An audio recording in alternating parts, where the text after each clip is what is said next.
A retired Navy SEAL was found barely breathing on a frozen porch, and the whole town blamed the pit bull inside.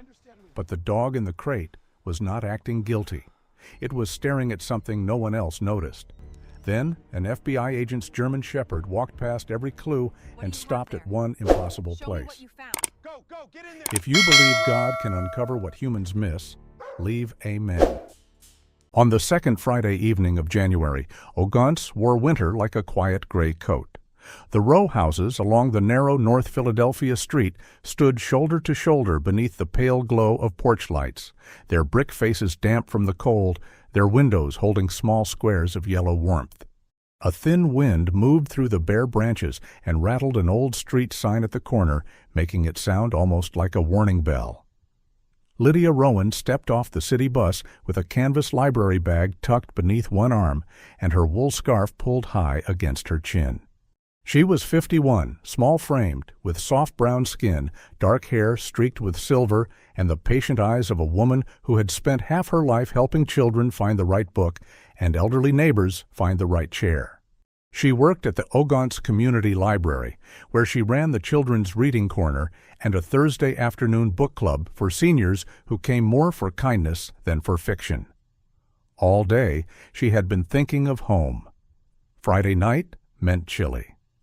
Elias always made too much of it, as if two people and one loyal dog needed a pot big enough to feed a church basement. He said chili was not a meal but a weather system, something that rolled through a house and made everybody warmer. Lydia had teased him that a retired Navy SEAL ought to understand portion control. Elias had answered, with that quiet, crooked smile of his, that he had survived many difficult things, but measuring beans was not among them. She expected to smell tomato, cumin, and the sweet bite of onion when she reached the porch. She expected to see the kitchen light glowing. She expected to hear Juniper's tail thumping once, then twice, against the hallway wall. Instead, the house was silent. Lydia stopped at the bottom step. The porch bulb flickered above the door, turning the wooden boards silver, then dull, then silver again. At first, her mind refused to understand the shape near the threshold. It made a softer story for her, the way frightened minds sometimes do. A coat had fallen. A bag had tipped over. Elias had dropped something and gone inside. Then the wind moved the edge of his jacket, and Lydia saw his hand. Elias? The name came out small, almost embarrassed to disturb the cold. She climbed the steps too quickly and dropped beside him. Elias Rowan, 38 years old, tall and solid even in weakness, lay on his side near the front door. His short, dark brown hair was damp with winter mist, his jaw carried the rough shadow of a beard, and the old line of pain around his mouth had deepened. His left leg, the one that never fully obeyed him after the mission that ended his SEAL career, was twisted awkwardly beneath him. His face was pale, his breathing thin and uneven, but he was alive. Lydia pressed trembling fingers to his cheek. He had always been the steady one, the man who checked the locks twice, fed every hungry creature once, and pretended his old injuries were merely weather reports written in his bones. Seeing him helpless on the porch felt impossible, like seeing a lighthouse fallen into the sea. "Stay with me," she whispered. "Please, Elias, stay with me." Inside the house, something clattered. A metal lid rolled across the kitchen floor, slow and hollow, turning once in the cold light before it struck the cabinet with a final, lonely tap. Lydia froze, one hand on Elias's shoulder, and for one breath the whole house seemed to hold back its voice. Then Juniper cried. It was not a fierce sound. It came from somewhere deeper in the house, low and shaken, the sound of a living soul that had run out of ways to explain fear. Lydia pulled out her phone with fingers that barely worked and called for help. When the first patrol officers arrived, the porch became a blur of boots, radios, breath in the cold air, and urgent voices trying to sound calm. Officer Raymond Holt, a broad-shouldered Philadelphia policeman in his mid-40s with tired hazel eyes, close-cropped black hair, and the careful manner of a man who had learned to speak gently around grief, knelt beside Elias until the paramedics took over. "He is breathing," Holt told Lydia, steady but grave. "Ma'am, let them work." Inside, the officers found a scene that looked, at first glance, like a household tragedy written in confusion. 3 rescue dogs that had recently been placed with the Rowans through a veteran foster program had not survived the panic that had filled the home.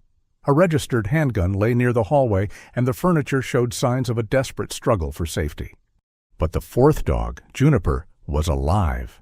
She was a mature female pit bull with a broad chest, a white blaze down her dark muzzle, and brown eyes so soulful they seemed older than the room around her. She was found in a crate in the bathroom, pressed into the far corner, shaking but not lunging, not snarling, not the monster that fear might have tried to make of her. She only stared at the door as if waiting for the one man who had always known how to speak to her. By midnight, the first theory had already formed. A heartbreaking accident. A foster placement gone wrong. A wounded veteran overwhelmed by chaos in his own home. But theories are like snow on a roof. They look smooth from a distance until one warm hand touches the edge. The FBI was called after Elias Rowan's name surfaced in an old sealed federal file tied to a long-ago investigation involving humanitarian aid trucks, animal rescue records, and hidden shipments that had once moved across borders under the mask of mercy. That was when Special Agent Mara Ellison arrived. Mara was 30, tall and slender, with fair skin touched by the cold, sharp gray-green eyes, and dark brown hair drawn into a low bun at the back of her neck. She wore a dark navy FBI jacket over a black sweater, and the set of her shoulders carried the quiet discipline of someone who did not waste words when lives were already heavy enough. Beside her walked Atlas, her 5-year-old German shepherd, a working-line dog with a sable coat, a black saddle across his back, golden-brown highlights at his neck, erect ears, and amber eyes that seemed to study not just places, but the sorrow left inside them. Atlas moved through the doorway with slow certainty. He passed the hallway. He passed the kitchen. He did not pull toward the handgun. He did not fix on the broken furniture. Instead, he turned toward the bathroom and lowered himself in front of Juniper's crate. Mara watched him carefully. Atlas had worked enough scenes to know danger, panic, and threat. But now his body softened. His ears tipped forward. He placed his chin near the tile, leaving space between himself and the trembling dog. Juniper blinked, once, then again. Something silent passed between them, not magic, not words, but the old language of animals who knew fear before people named it. "She is not what they think," Mara said quietly. Officer Holt looked at her. "You can tell that from the dog?" "No," Mara answered, eyes still on Atlas. "But he is telling me where to look first." At Einstein Medical Center, a physician later explained that Elias's condition was more complicated than fear alone. He had suffered an acute rhythm crisis, severe exhaustion, smoke exposure from an incident the night before near Pulaski Highway, and a stress response tied to old service injuries. He was young, yes, only 38, but some wounds were not measured by age. Some followed a man home and sat in his chest like winter. Before the sedatives pulled him fully under, Elias opened his eyes for one brief broken moment. Lydia leaned close, crying without sound. Mara stood at the foot of the bed, while Atlas waited in the hall, still as a guardian carved from shadow and gold. Elias's lips moved. His voice was almost gone. "Pulaski," he breathed. "Mercy. White door." Then he slipped beneath the dark water of sleep. Hours later, Mara stood in the Rowan kitchen. The house was cold now. The pot of chili sat unfinished on the stove, chopped onions drying on the cutting board, a wooden spoon resting beside an unopened can of beans. Lydia's library bag lay on a chair. Elias's old jacket hung across the back of another, as if he might return any minute and complain that someone had let the chili wait too long. Down the hall, Atlas remained outside the bathroom crate, calm and patient. Juniper looked past him toward Mara with eyes full of terror and trust, holding a truth no human had yet learned how to hear. And in Mara's mind, 3 words began to echo like footsteps behind a locked door. Pulaski. mercy, white door. By morning, the word Elias had whispered, Pulaski, had become a road on Mara Ellison's map. It led south from Philadelphia into Delaware, toward Route 40, near Frenchtown Woods, where the winter trees stood close to the shoulder and the highway carried headlights like a river of restless stars. The report was dated January 1st, 2026, 11:36 p.m., only one night before Lydia had found her husband on the porch. A young driver had lost control, struck a tree, and been pulled from the burning vehicle by an unidentified passerby before emergency crews arrived. The rescuer had left before anyone could thank him. To most people, that would have been the end of a small miracle. To Mara, it was the beginning of a question. She drove to Newcastle County with Atlas in the back seat, the German shepherd watching the road through the rain-flecked window with the solemn patience of a monk guarding an old gate. The January sky was the color of brushed tin, and the wind had a bitter edge that slipped through every seam of the world. At a rest stop near the highway, Mara opened the rear door and held up a bright yellow raincoat she had bought for Atlas after too many wet winter searches. Atlas looked at the coat, then looked at Mara, his amber eyes full of dignified protest. "You have faced worse than rain, partner," Mara said. Atlas did not move. For several seconds, the great sable dog stood as still as a statue carved in insulted honor. Mara almost smiled, and in a case already crowded with fear, that tiny smile felt like a match struck in a cave. The crash site sat just beyond a curve near the dark line of Frenchtown Woods. By daylight, there was little drama left. A scarred tree, blackened grass, splintered bark.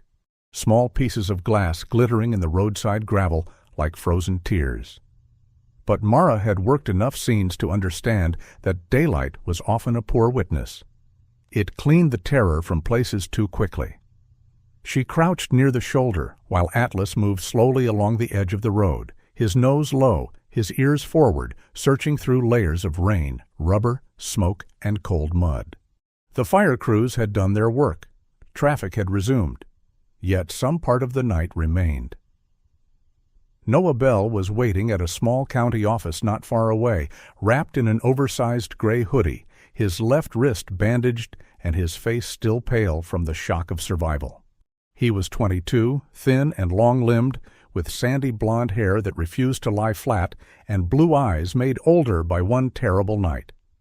He studied engineering at a community college and repaired bicycles at a shop on weekends where, according to the deputy who brought him in, he could rebuild a gear system with prayer, patience, and 3 tools nobody else could identify.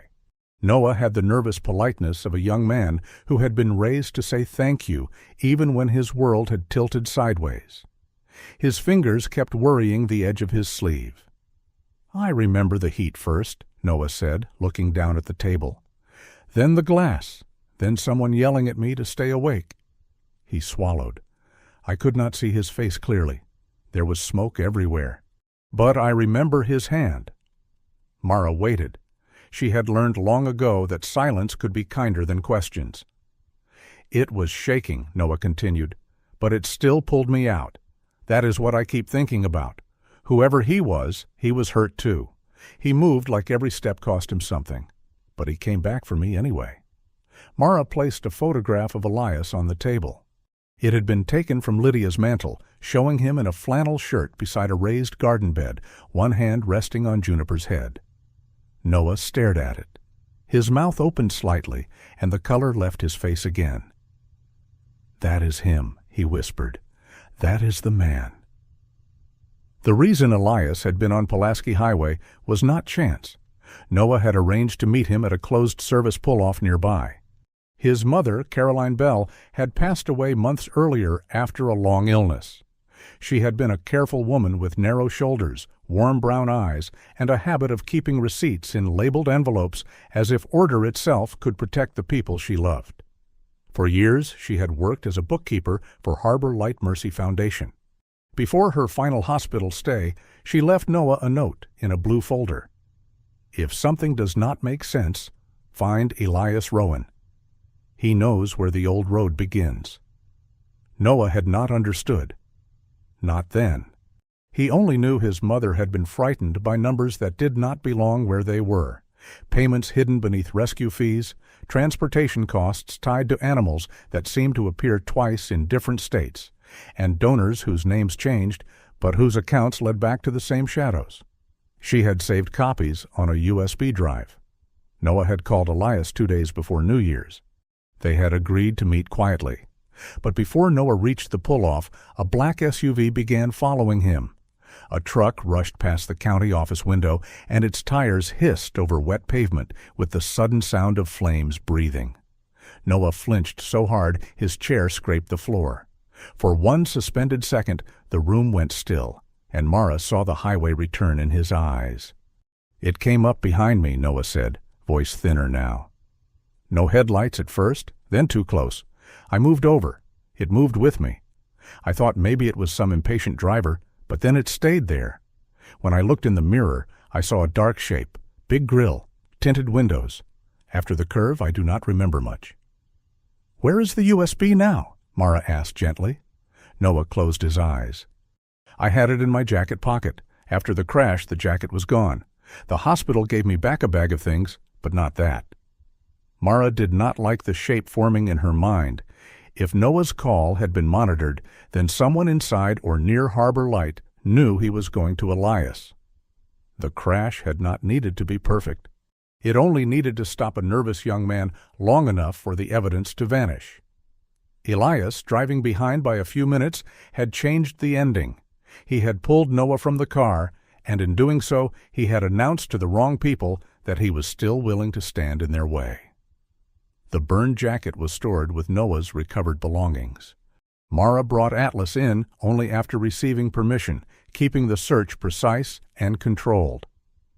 The German shepherd sniffed the fabric once, then again, slower. His body changed in a way Mara knew well, not alarm, not excitement, but recognition. Atlas touched his nose to a scorched cuff and then turned toward Mara. She had smelled smoke. He had found something beneath it. A faint trace of veterinary antiseptic, clean and sharp, the same strange scent present on the old collar Elias had been clutching at Metairie. By late afternoon, Mara obtained footage from a gas station several miles before the crash site. The owner, Mr. Darnell Price, was a lean man in his 60s with silver hair, a neat mustache, and the tired kindness of someone who had served coffee to truckers through too many winter nights. He apologized for the poor camera angle, explaining that sleet had blurred the rear lot lens. The video showed Noah's small car stopping for gas. Minutes later, a black SUV rolled into the far edge of the frame. Its rear window carried a sticker, partly covered by mud. Most of it was unreadable. Mara leaned closer. Atlas, still damp from the road and now mercifully free of the yellow raincoat, lifted one paw and placed it on the table beside the monitor. The frame froze for an instant as the SUV passed beneath the station light.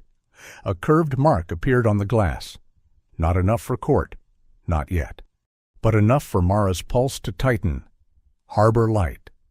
She looked at the frozen image, then at the file from Metairie, then back to the highway map spread beside her coffee. Elias Rowan had not simply rescued a young man from a burning car. He had pulled a buried secret out of the dark with him, and somewhere between Pulaski Highway and his own front porch, that secret had followed him home. The sealed file arrived just after dawn, carried through federal channels like a box of winter thunder. Mara Ellison sat alone in a quiet conference room at the Philadelphia field office. Atlas stretched beside her chair with his sable head resting on his paws.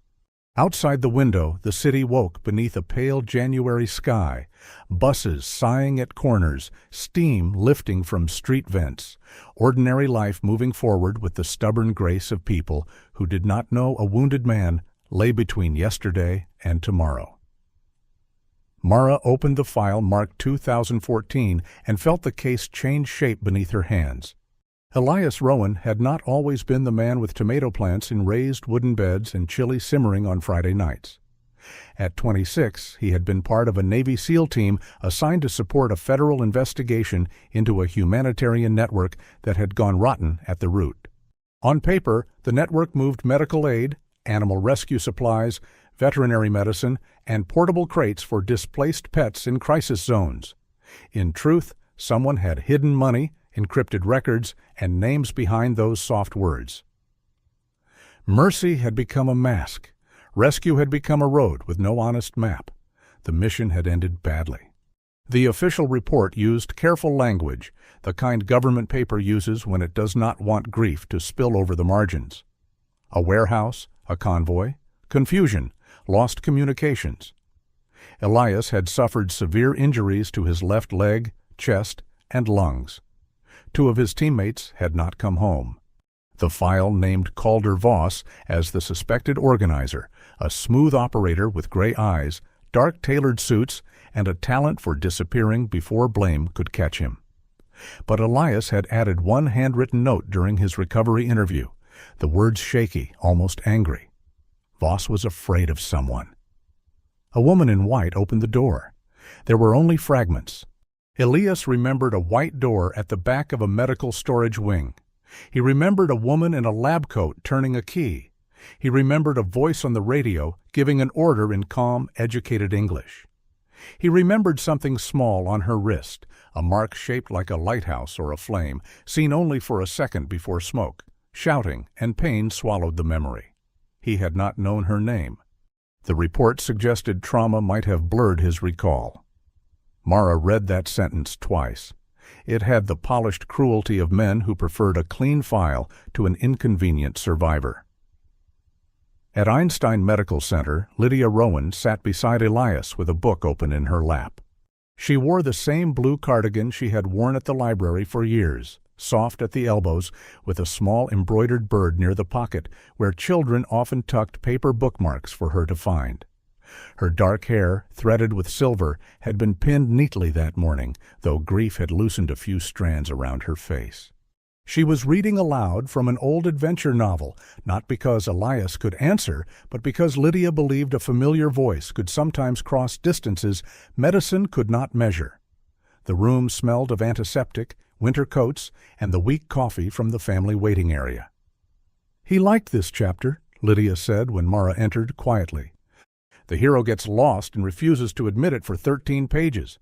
Her smile tried to live and could not quite manage it. Elias said that was the most realistic part of the whole book. Mara glanced at Elias. The former SEAL lay pale and still, his strong face softened by unconsciousness, the rough beard along his jaw making him look both younger and older at once.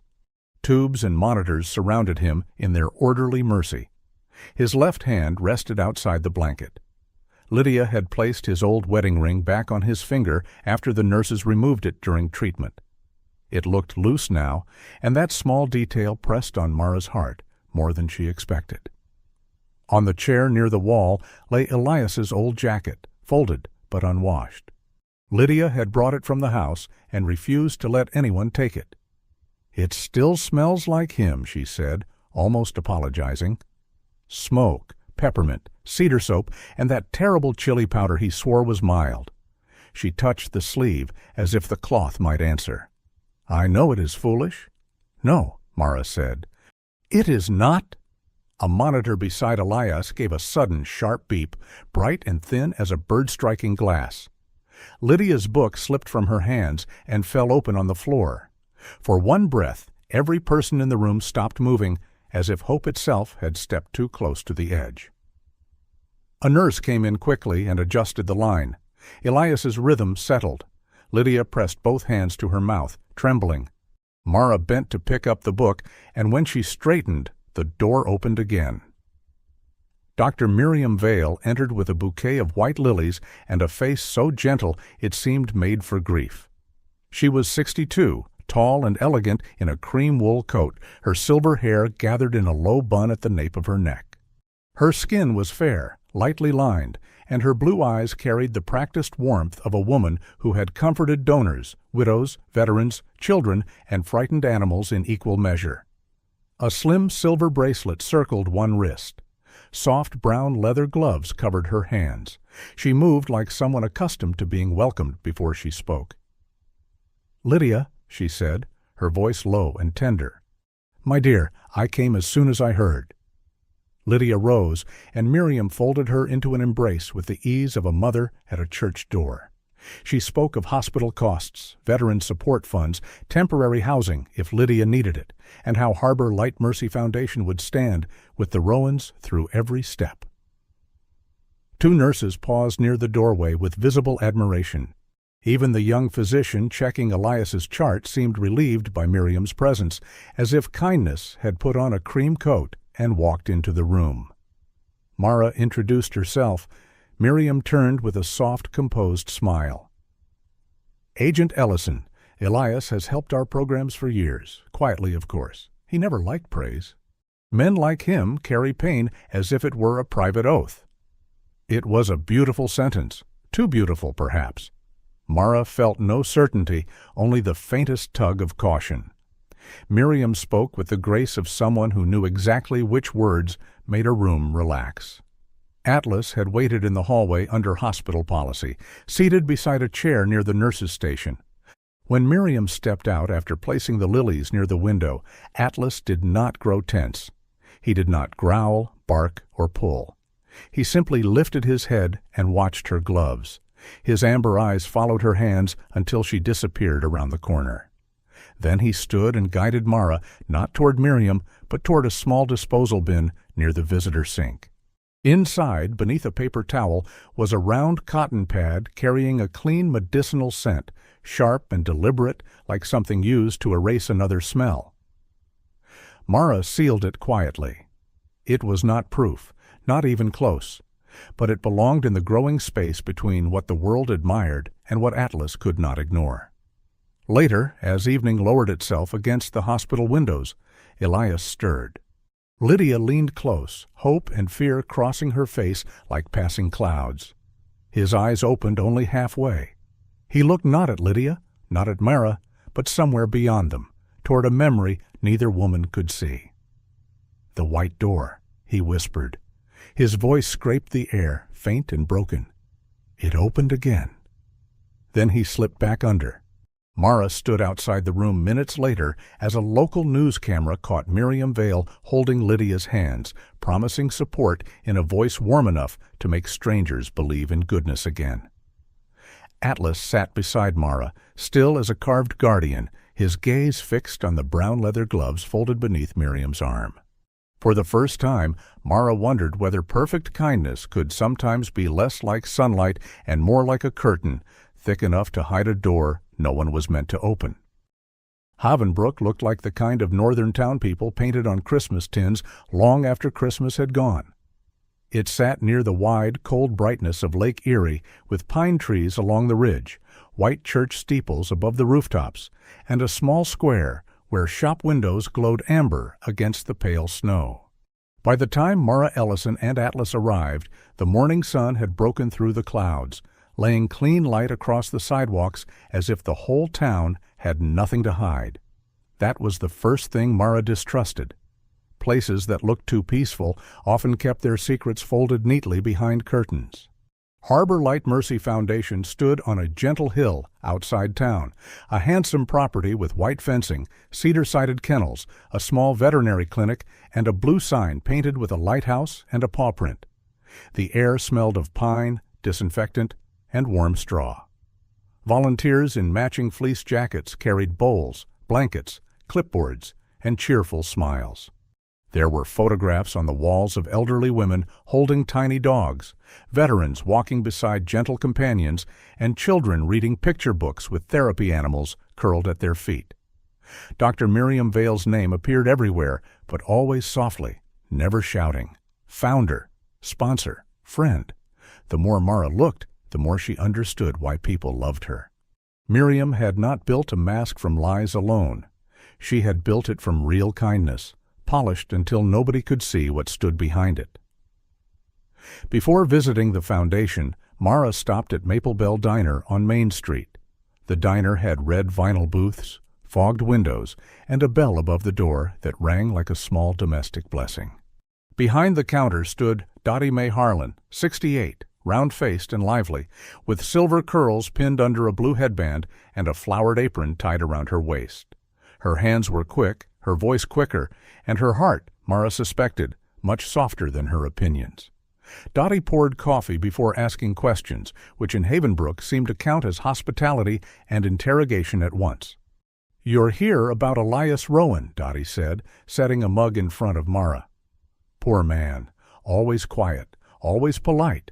Walked like his leg was arguing with the rest of him, but he still held doors for old ladies who could outrun him if they had to. Mara glanced toward the window, where Atlas sat outside beneath the awning, refusing to look at the folded yellow raincoat in her hand. "And Doctor Vale?" Dottie's expression warmed immediately. "Miriam? That woman is the reason half this town still believes good folks exist. She paid for Mrs. Albright's surgery after her husband passed. She funded the reading dogs at the library. She helped my grandson when he came home from the army and would not speak to anybody except a half-blind spaniel named Biscuit." Dottie leaned closer, lowering her voice. "If you are looking for darkness, honey, do not look at Miriam Vale. Look at Deputy Pike.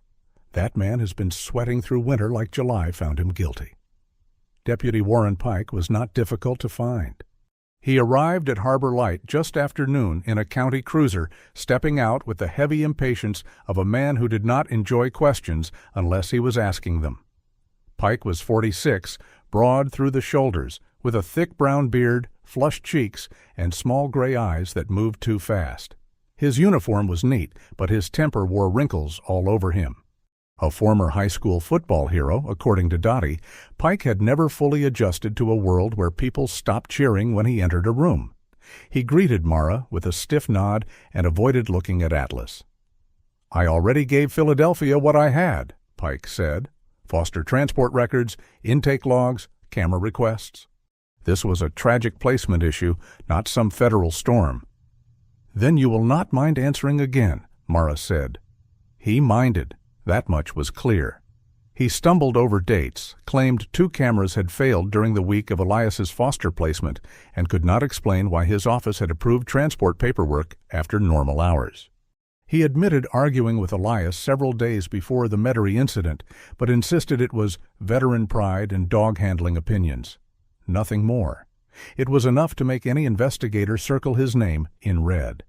Yet Atlas only sniffed Pike's boots once, sneezed as if offended by cheap polish, and turned his attention toward the old kennels behind the clinic. From somewhere inside the clinic came a sharp metallic clang, a bowl striking tile, bright as a bell in an empty chapel. Juniper, standing beside Dr. Celia Hartwell at the threshold, folded herself backward as if the sound had become a wall. For a moment, no one moved. Even the snow beyond the window seemed to pause.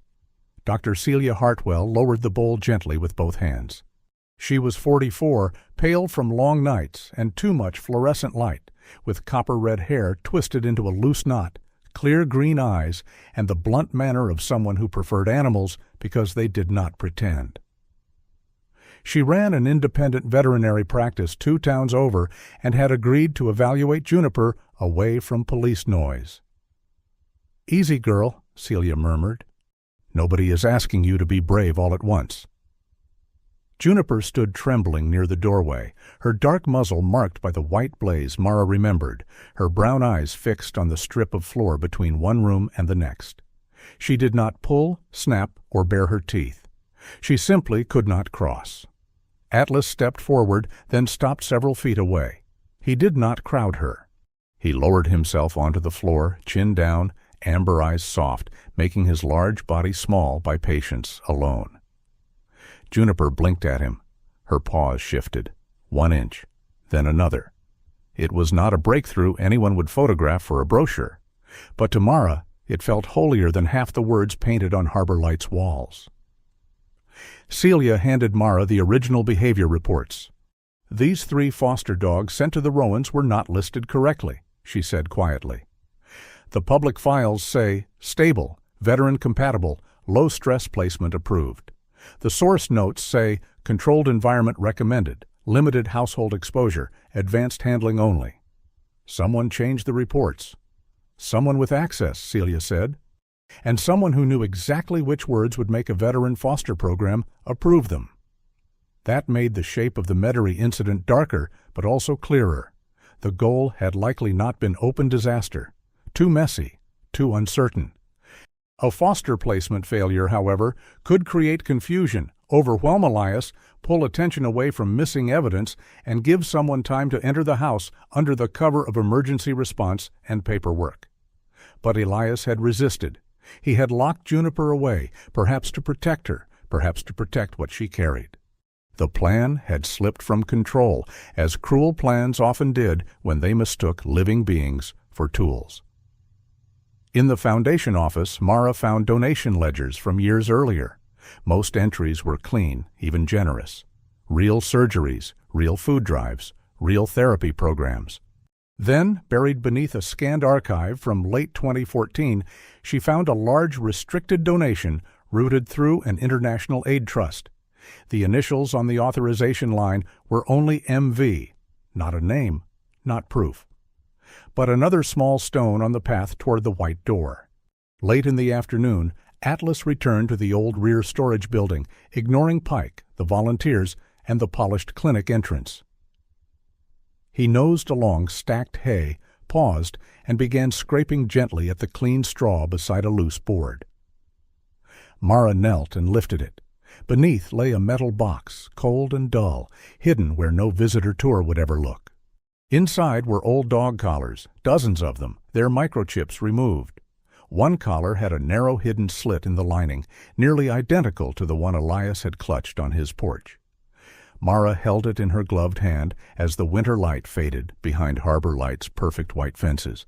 The foundation had saved animals. That part was true.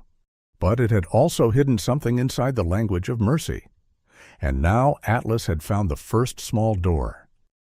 Elias Rowan woke as if he had climbed back from the bottom of a frozen lake. His eyes opened slowly to the soft hospital light, and for a moment he did not seem to know which world had kept him. Lydia was beside him, her small hands wrapped around his, her library cardigan pulled tight over her shoulders, as though warmth could be shared by will alone. Mara stood near the foot of the bed, careful not to crowd him. Elias looked thinner now, the strong line of his jaw shadowed by days of weakness, his short, dark hair flattened against the pillow, his left leg braced beneath the blanket, like an old argument he was too tired to answer. Yet when his eyes found Mara's, the soldier in him was still there, buried but not gone. "The white door," Mara said gently. "Can you tell me what it means?" Elias closed his eyes. His breath trembled. 2014, he whispered. Medical storage wing, aid crates, animal carriers. We thought the convoy was moving supplies. His fingers tightened around Lydia's. Then the radio changed. A woman's voice? Calm, like she was ordering flowers for a church table. He swallowed hard. She opened a white door at the back of the building. Trucks rolled out. Voss looked scared of her. "Calder Voss?" Mara asked. Elias nodded once. He was not the top. He was the man they wanted us to chase. The memory came in pieces, broken glass under snow. He remembered the smell of antiseptic and diesel, the scrape of metal wheels, a hallway washed in pale light, and a woman in a white coat turning a key. He had not seen her face clearly. Smoke and confusion had swallowed the room too fast. But he remembered her wrist, a small lighthouse mark near the bone, dark against the skin. "I told them," he said, voice rough with old hurt. "They wrote down trauma recall. They said pain can invent shapes." His mouth bent, not quite a smile. "Pain does not invent a door that opens twice." Mara did not answer. She thought of Miriam Vale's silver bracelet, always resting in the same place, always hiding the same patch of skin. Later that afternoon, she sat with a laptop in the hospital family room and searched through 12 years of Harbor Light photographs. Miriam at ribbon cuttings, Miriam beside veterans, Miriam holding tiny dogs under Christmas lights, Miriam reading to children at Lydia's library. In almost every image, her wrist was hidden by sleeves, gloves, or jewelry. Then Mara found an old fundraiser picture from 2015. Miriam was younger there, her silver hair not yet fully silver, her smile bright as polished glass. A puppy squirmed in her arms, tugging her sleeve upward. Near her wrist was a pale, uneven mark, as if a small lighthouse had once been removed, but not forgotten. By evening, Deputy Warren Pike was brought into a federal interview room. Without his hat and cruiser, he looked smaller, though still broad and red-faced, his thick beard unable to hide the fear working in his jaw. He admitted to deleting a camera clip. He admitted to changing transport times on foster paperwork. He admitted to accepting money routed through a Harbor Light consultant. But every confession stopped at the edge of a larger name. "Who gave the order?" Mara asked. Pike stared at the table. "A lawyer called. A manager delivered envelopes. I did not meet the top." "But you know who it is." His eyes lifted, wet and frightened. "She is everywhere," he said. "On the clinic wall, at the diner, in the library, on the news when somebody's dog comes home. You do not say her name unless you are ready for the whole town to call you a liar." From Mara's phone came a soft crackle of restored audio, thin as a voice speaking through an old radio in a storm. A woman gasped once, then whispered, "If this reaches my son, tell him the good man with the limp was right." The room fell silent, and even Pike stopped breathing like a man hearing a door unlock behind him. The voice belonged to Caroline Bell. Noah had remembered at last that his mother had sewn a small lighthouse pin into the lining of his jacket before her final hospital stay. He had thought it was a keepsake. After the crash, the jacket was recovered separately from his other belongings, damp, smoke-marked, and nearly discarded. Inside the pin was a tiny USB, no bigger than a fingernail. Noah brought it to Mara with both hands, as if carrying a candle through wind. Noah looked younger in Lydia's kitchen than he had at the county office. He stood awkwardly beside Elias's old radio, sandy hair falling into his eyes, a screwdriver tucked behind one ear, and guilt sitting heavy on his shoulders. "Mr. Rowan saved me," he said to Lydia. "I cannot fix what happened, but maybe I can fix this." The radio had sat silent since the night Elias came home too late to finish dinner. Noah worked for nearly an hour, dropping one screw, apologizing to Atlas, though the dog was not there, and finally coaxing the machine back to life. A country song rose out of the speaker, soft and scratchy. Lydia pressed both hands to her mouth and cried, not loudly, but the way a person cries when a house remembers how to breathe. Mara found Elias's letters beneath the bed that same night. They were folded in a tin box, each one written to himself after leaving the seals. "Today my leg hurt, but Juniper crossed the yard. Today Lydia laughed because I burned toast again. Not every hallway is a battlefield. If I can water tomatoes, I am still here." The letters told Mara what the official files had never understood. Elias was not a man chasing danger. He was a man trying every ordinary day to choose peace. The past had found him only because Noah came carrying his mother's truth. Back at Harbor Light, Atlas led Mara to the clinic again, nose low, body steady. Beneath a locked supply room, behind shelves of clean blankets and donation boxes, agents uncovered a narrow cellar. Inside were hollow collars, false microchip records, veterinary compounds used to mask scent, modified transport logs, and a list of veterans connected to the 2014 operation. Elias Rowan's name had been circled in red. Juniper gave them the final small key. In Celia Hartwell's quiet exam room, Mara repeated the old phrase Lydia said Elias used with the dog. "Easy road, June." Juniper froze, then stepped toward her worn bed. With careful pause, she nosed at the seam of the padded lining until Celia found a flat access card tucked inside. It was not the main evidence. It was the door key. The lighthouse USB was the room behind it. When Mara opened Caroline Bell's final recording, the truth walked out without disguise. Caroline's voice shook, but her words did not. Calder Voss had been paid to be the face of the old network, The real power belonged to the woman who understood both medicine and mercy, who knew how to move crates, files, donations, animals, and people under one shining banner. "If Noah finds Elias," Caroline said, "tell them the name is Miriam Vale." That night, Harbor Light's winter fundraiser filled the Havenbrook Hall with white flowers, warm lights, children in Sunday shoes, elderly couples holding programs, and therapy dogs lying calmly beside the stage. Miriam Vale stepped forward in a cream dress, her silver hair pinned low, her bracelet shining beneath the spotlight. The crowd rose for her before she said a word. Mara stood at the back with Atlas.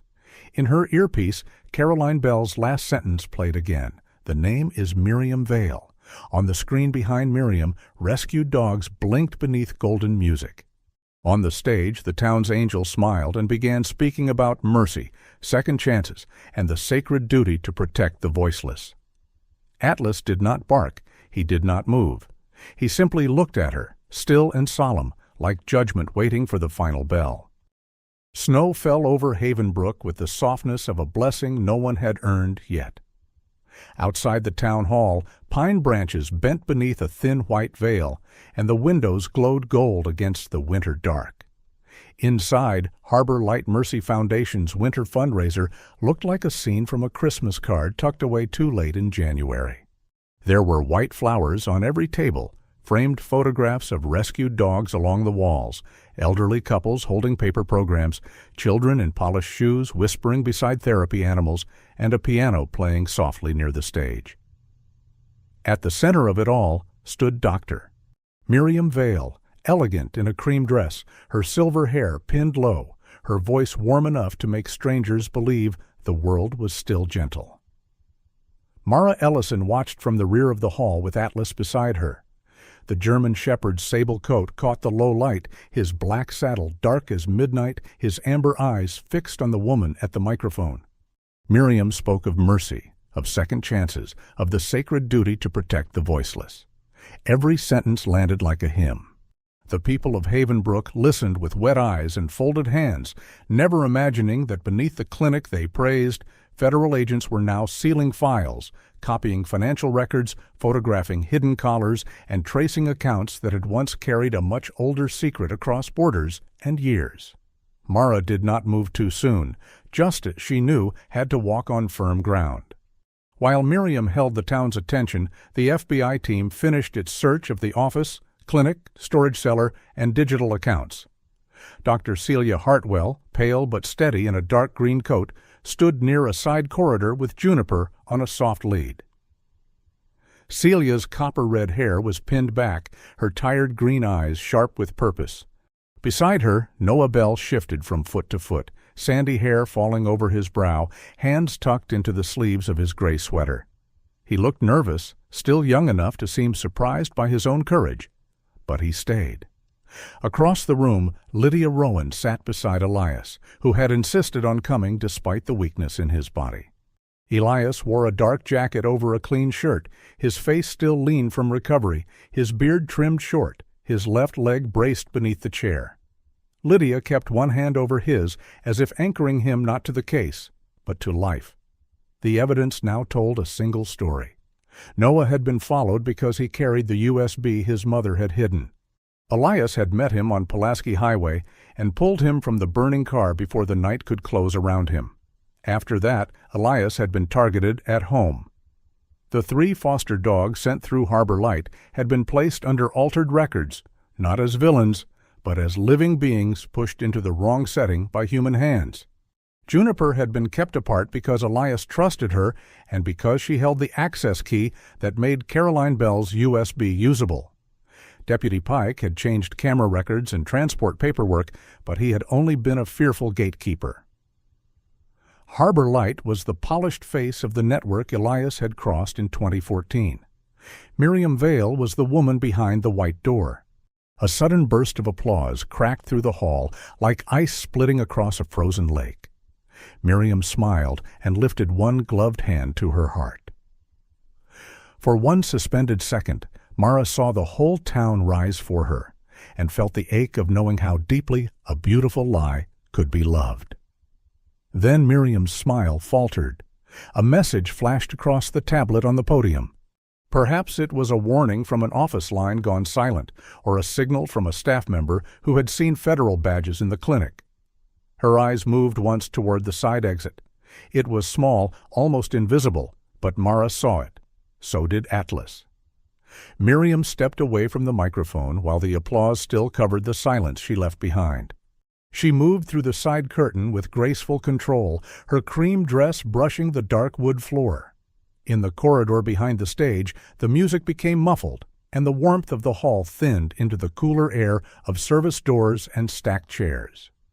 She reached the rear exit and stopped. Atlas stood in front of it. He did not bare his teeth.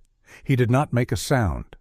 He simply stood there, large, calm, and immovable, his amber eyes steady on her gloved hands. Miriam's face remained composed, but something beneath it tightened. For the first time, her kindness had nowhere to stand. "Miriam Vale," Mara said behind her, "you need to come with us." Juniper appeared beside Celia at the far end of the corridor. The pit bull's body lowered at the sight of Miriam, her soulful brown eyes filling with a memory no report could fully translate. She did not lunge. She did not cry out. She only gave one low, trembling sound and stepped back into Celia's legs. Elias, supported by Lydia and Noah, watched from the doorway. His voice was weak but clear. "That is her," he said. The voice, the wrist, the white door. Miriam looked at him then, and for a heartbeat the angel of Havenbrook disappeared. What remained was not fury, but calculation, cold and old. The silver bracelet had slipped slightly down her wrist. Beneath it, pale and nearly erased, was the ghost of a lighthouse mark. Mara read the warrant. Federal agents moved in quietly. The arrest happened in the corridor, not beneath the stage lights, not for spectacle, but for the law. The people in the hall learned the truth later, first in whispers, then in stunned silence, then in the heavy sorrow of a town discovering that a trusted hand had pointed them toward darkness while calling it mercy. Months passed before Havenbrook felt like itself again, and even then it was not the same. It was humbler, perhaps wiser. Rowan Mercy Fund began in a small room behind Lydia's library, not with cameras but with folding chairs, coffee, and honest paperwork. Lydia, Celia, and Noah built it carefully. Transparent adoption records, safe foster checks, support for seniors with companion animals, and guidance for veterans who needed healing without being used. Elias served only as an honorary advisor at first. His body was still learning its way back, one breath, one step, one morning at a time. Noah kept repairing bicycles and volunteering after class. Dottie Mae Harlan hosted free breakfasts at Maple Bell Diner for real volunteers, declaring that pancakes were the official food of Rebuilding Trust. No one argued with her. At the Ogans Library, Lydia opened a reading program called Mercy Reads. Children sat cross-legged on bright rugs while older neighbors read aloud, and gentle dogs slept beside them like furry promises. Lydia said she would not let false kindness bury the true kind. Elias came home slowly. The old radio played again in the kitchen. Chili returned on Friday nights.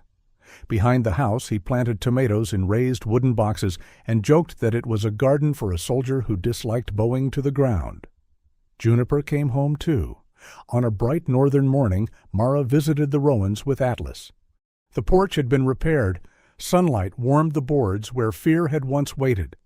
Juniper stood inside the doorway, uncertain, her paws stiff at the threshold. Atlas walked ahead, then stopped in the yard and turned back. No one pulled her. No one rushed her. Lydia held her breath. Elias leaned on his cane, eyes shining. Juniper lowered her head, stepped once, paused, then crossed into the light. Mara stood on the porch as Atlas settled beside Juniper in the sun. Elias watered the young tomato plants, weak but smiling. Near the kitchen window hung Juniper's old collar beside the lighthouse pin, no longer evidence, but a quiet altar to the truth that had found its way home. Mara looked at Atlas and understood that justice did not always begin with a confession or a file. Sometimes it began with a dog who stopped before a trembling soul and waited for the human heart to become brave enough to listen. In the end, this story reminds us that truth may be delayed, but it is never truly buried. A kind heart may be overlooked for a season. A wounded soul may be misunderstood. A frightened animal may be judged before anyone takes the time to listen. But somewhere in the quiet places of life, God is still working. He can use a loyal dog, a trembling witness, a broken road, a small act of courage, or even an unfinished pot of chili to lead light back into a dark room. Elias did not become a hero because he was strong. He became a hero because, even while carrying pain of his own, he still reached for someone else. Mara did not find justice because the path was easy. She found it because she paid attention to the details others ignored. And Atlas reminded everyone that animals are not just creatures who live beside us. Sometimes they are guardians of memory, comforters in sorrow, and quiet messengers of grace. The greatest lesson is simple. Do not underestimate small goodness. A gentle word, a rescued animal, a meal prepared with love, a hand offered in danger, or a moment of patience with a frightened soul can echo farther than we may ever know. In daily life, we may not stand in courtrooms or chase hidden crimes, but we all meet someone who needs mercy. It may be an aging neighbor, a tired veteran, a lonely child, a grieving friend, or an animal waiting for kindness behind a fence. Let this story be a reminder to live with softer eyes and braver hearts. Protect the innocent. Speak for those who cannot speak. Treat animals with care, patience, and respect because they feel fear, trust, loyalty, and love in ways deeper than words. And when life feels heavy, remember that God often sends help in humble forms, a stranger on a dark road, a faithful companion at your side, or a second chance arriving when hope seems far away. If this story touched your heart, please share it with someone who still believes kindness matters. Leave a comment and tell us where you are watching from and whether you have ever seen an animal bring comfort, warning, or healing into someone's life.